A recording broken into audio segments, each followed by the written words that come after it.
Here. Connolly. Here. Altringer. Present. McCoy. Here. Action on the minutes from the previous meeting. Move to approve. Second. Roll call. Yes. Hawkinsmith. Yes. Connolly. Yes. Altringer. Yes. McCoy. Yes. Any special claims? None. Action on the bill list is submitted by the county auditor. Roll call. Holm. Yes. Hawkinsmith. Yes. Connolly. Yes. Altringer. Yes. McCoy. Yes. We'll stand for the Pledge of Allegiance. Pledge allegiance to the flag of the United States of America and to the republic for which it stands, one nation, under God, indivisible, with liberty and justice for all.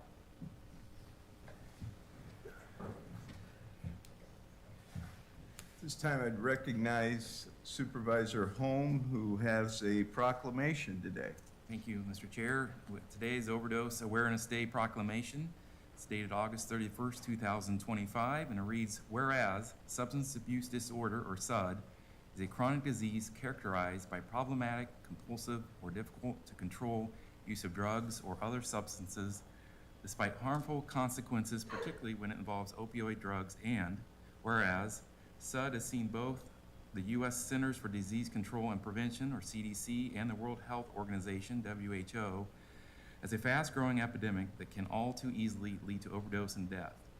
And whereas the CDC's provisional drug overdose death data show 80,391 predicted overdose deaths in the 12-month period ending December 2024 in the United States, and whereas for every drug overdose that results in death, there are many more non-fatal overdoses, each taking an emotional and economic toll on individuals, their families, and the community at large.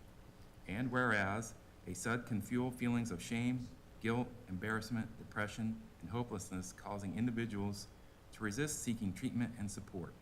And whereas Overdose Awareness Day is a global event held on August 31st of each year that aims to raise awareness of drug overdoses, reduce the stigma of drug-related death, and acknowledge the grief felt by families and friends remembering those who died or were permanently injured as a result of a drug overdose.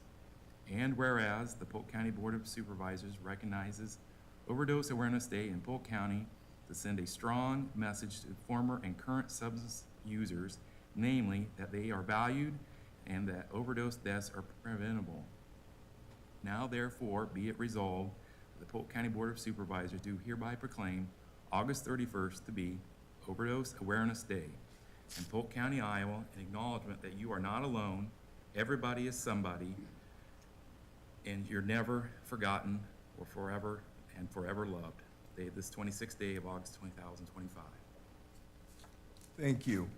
Is there anyone wishing to speak on this item today? Yeah, come on forward.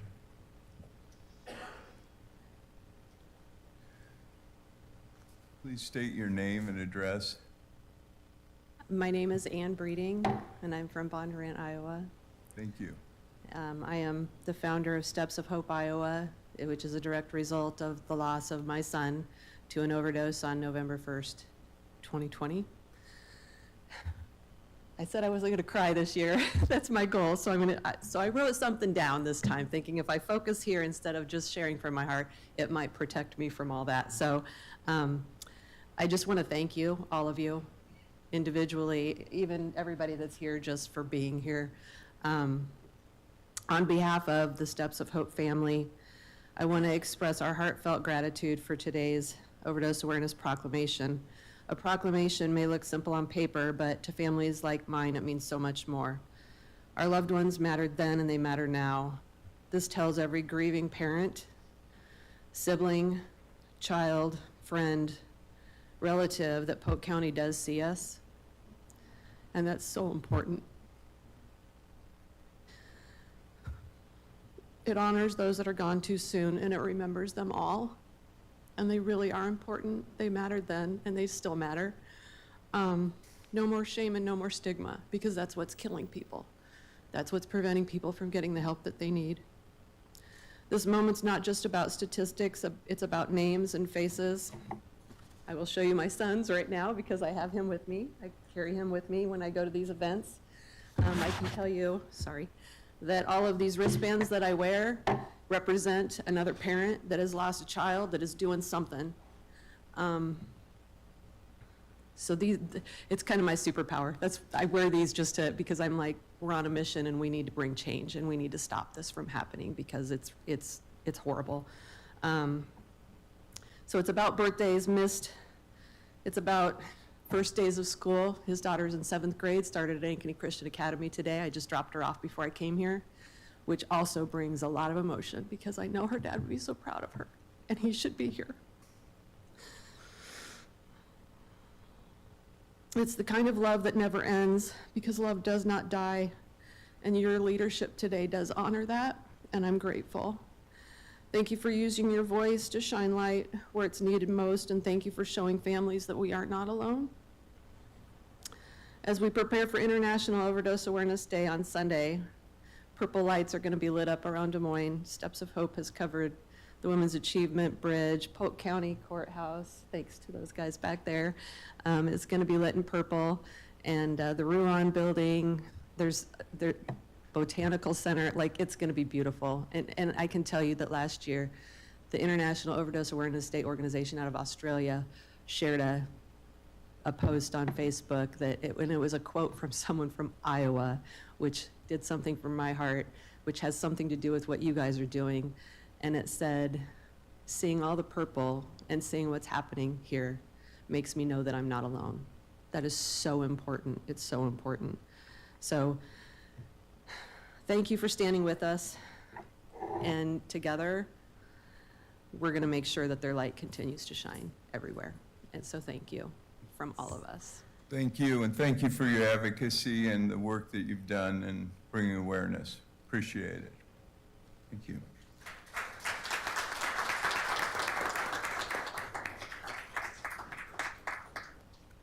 Public hearings?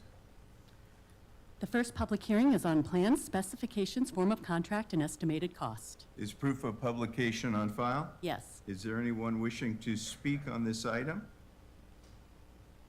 If not, I will close the hearing and ask for a motion. Second. This is for number 7, resolution approving plans, specifications, form of contract, and estimated cost for Lower Greenway Stream Restoration Project. Roll call? Holm? Yes. Hawkinsmith? Yes. Connolly? Yes. Altringer? Yes. McCoy? Yes. The next public hearing is on conveyance of property. Is proof of publication on file? Yes. Is there anyone wishing to speak to this item? If not, I would close the hearing and ask for a motion. So We'll move it. Second.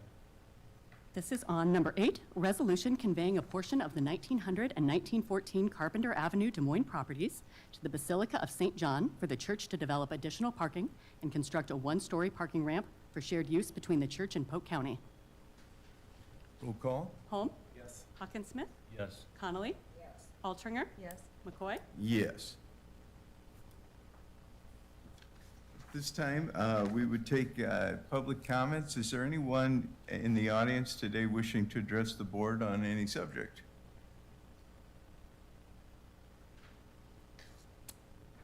Hearing none, we'll move on to permits. Number 10, renewal application for special Class C retail alcohol license for Combat Veterans Motorcycle Association located at 160 Northeast 49th Place. 11, renewal application for Class C retail alcohol license with outdoor service area permit for Norwood Inn located at 4592 Northeast 29th Street.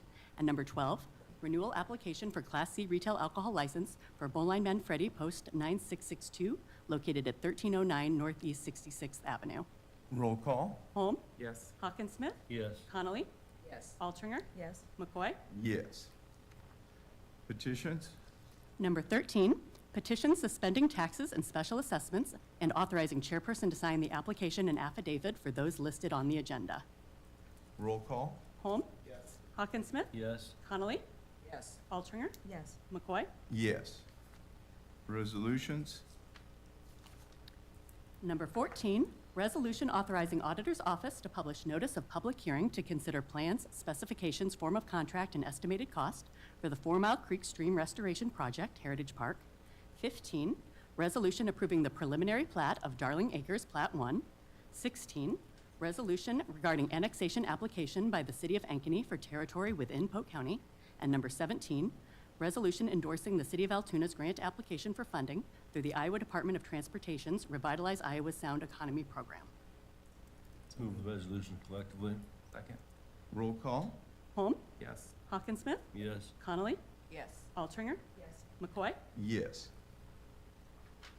Number 18, resolution approving lease renewal with Blue Advantage Title Systems. And number 19, resolution approving lease agreement with Cragnis and Associates. So moved. Second.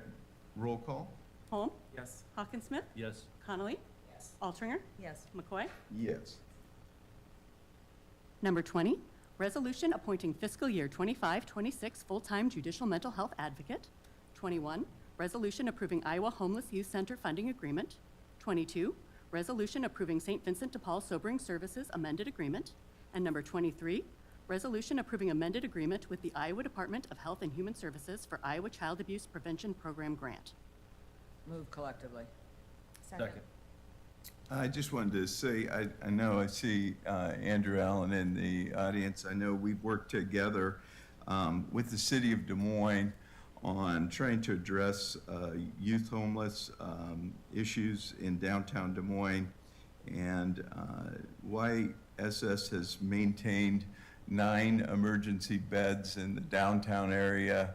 And the city of Des Moines and Polk County will be undertaking kind of a 3-year project to underwrite the cost of those beds at $150,000 per year for both the city and county. So this will help with filling a funding gap that they've struggled to fill otherwise with the philanthropic and business community, and hopefully we'll be able to find beds for these kids and then transition them into duplexes and housing that YSS maintains for permanent housing solutions. So again, I think this is a great program. I appreciate your advocacy on this, and I appreciate the cooperation from the city of Des Moines on this as well. So roll call? Holm? Yes. Hawkinsmith? Yes. Connolly? Yes. Altringer? Yes. McCoy? Yes. Number 24, resolution approving contract with Fexsteve Limited to address lead hazard repairs at 915 East Sheridan Avenue, Des Moines. And number 25, resolution approving release of mortgage for 1720 24th Street, Des Moines. So moved. Second. Roll call? Holm? Yes. Hawkinsmith? Yes. Connolly? Yes. Altringer? Yes. McCoy? Yes. Number 26, resolution approving Midwest High-Intensity Drug Trafficking Area Sub-Award Recipient Agreement. And 27, resolution approving acceptance of our rescue donation. Move. Second. Roll call? Holm? Yes. Hawkinsmith? Yes. Altringer? Yes. Connolly? Yes. McCoy? Yes. Number 28, resolution approving mobile home abatement. So moved. Second. Roll call? Holm? Yes. Hawkinsmith? Yes. Connolly? Yes. Altringer? Yes. McCoy? Yes. Number 29, resolution declaring an official intent under Treasury Regulation 1.150-2 to issue debt to reimburse the county for certain original expenditures paid in connection with specified projects. So moved. Second. Roll call? Holm? Yes. Hawkinsmith? Yes. Connolly? Yes. Altringer? Yes. McCoy? Yes. Number 30, resolution fixing date for a meeting on the proposition to authorize the reallocation of bond proceeds from the Series 2024 B bonds. Move. Second. Roll call? Holm? Yes. Hawkinsmith? Yes. Connolly? Yes. Altringer? Yes. McCoy? Yes. Number 31, resolution approving MOU between Anawim Housing and Polk County Behavioral Health and Disability Services. Move. Second. Roll call? Holm? Yes. Hawkinsmith? Yes. Connolly? Yes. Altringer? Yes. McCoy? Yes. Number 32, resolution approving 28E agreement amendment between Polk County, the City of Des Moines, the City of West Des Moines, and Home Inc., and funding to support the creation of a community land trust. 33, resolution approving economic development funding to the Greater Des Moines Partnership. Numbers 34 and 35 are resolutions approving funding agreements for the Beacon and with JAPA for Emergency Rental Assistance 2 funding. Number 36, resolution approving funding agreement with Vale Street for ERA 2 funds to develop affordable housing in the Southeast Bottoms Development. 37, resolution approving funding agreement with the Highland Park Flats for ERA 2 funds to develop affordable housing in the Highland Park Flats. 38, resolution approving funding agreement with Town Hall Associates for ERA 2 interest earning funds to develop affordable housing at 1615 6th Avenue in Des Moines. And number 39, resolution approving funding agreements for Oak Ridge to preserve affordable housing using emergency rental 2 assistance funds. Move the resolutions collectively. Second. I did want to, there's a lot on here that I wanted to address. First of all, I would say during the height of COVID-19, during the pandemic, Polk County received one-time federal funding to help families stay in their homes and to create and preserve affordable housing units. In all, Polk County allocated over $65 million in ERA 2 funds and interest earnings. 75% of that money was dedicated to direct financial housing assistance to ensure residents were able to remain in their homes during the pandemic. 25% was set aside for creating affordable housing units at 50% area median income or below for rental house purposes. In addition, over 425 units were created at 50% or below. Hundreds more were part of the overall housing project but didn't meet the criteria of 50%, but many of them were just above that. Still, they are being created due in part because of the county's support, and for that, new housing units have been sorely needed in our community. We've also been committed to serving and funding Central Iowa Shelter and Services for critical infrastructure repairs and safety and security enhancements. We also allocated funding for JAPA for the Tiny Village community, providing housing and support services for those experiencing homelessness.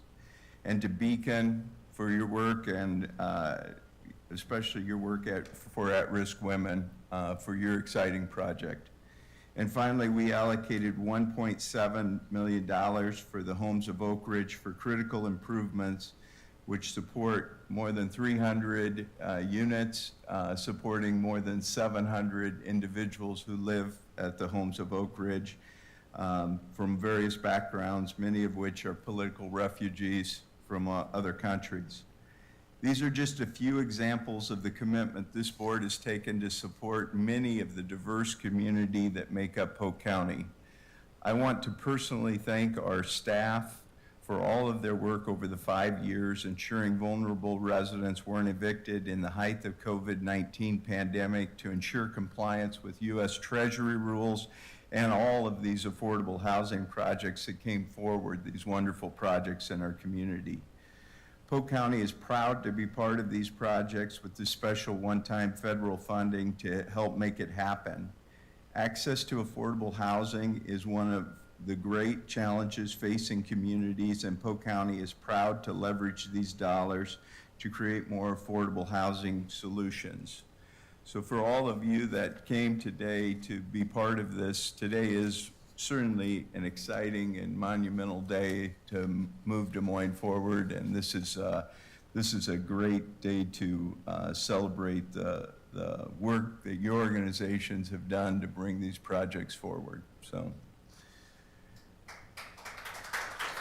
congratulations.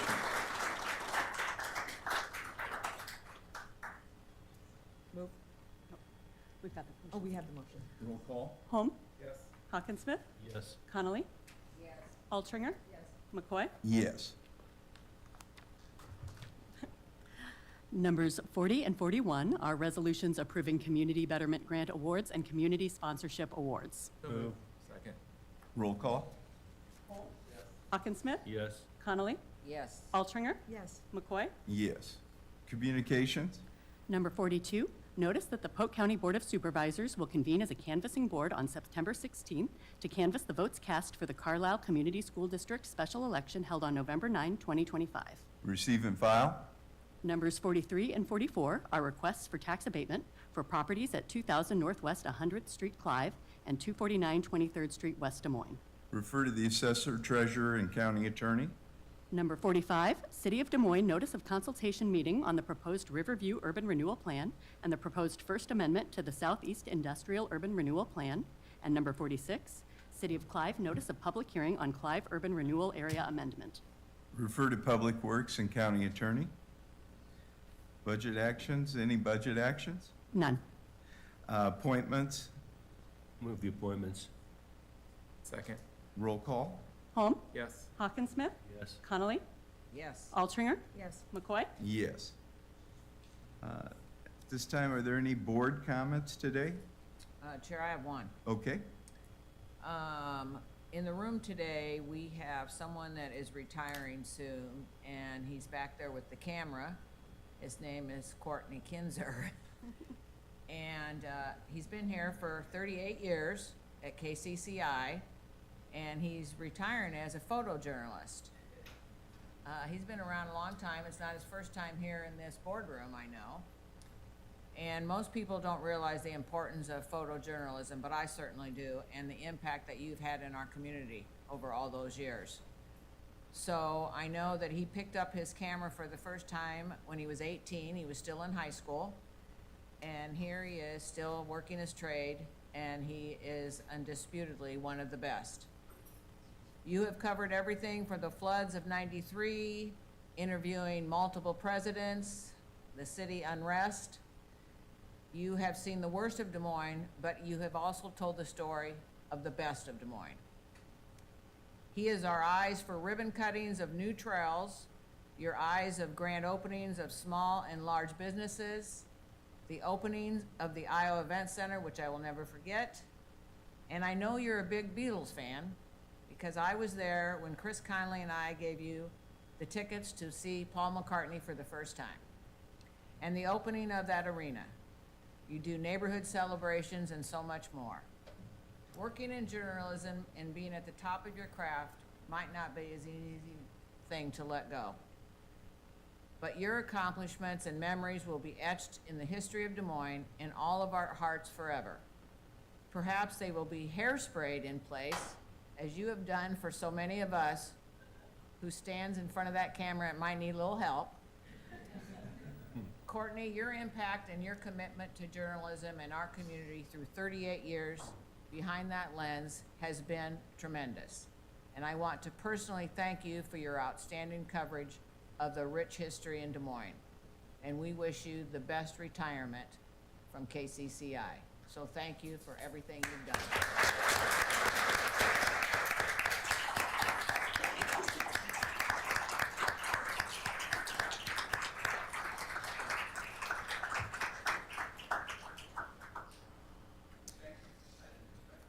I know it. That's why we got you here.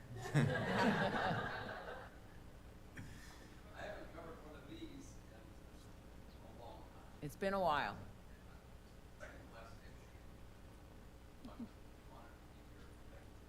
We're honored to have you.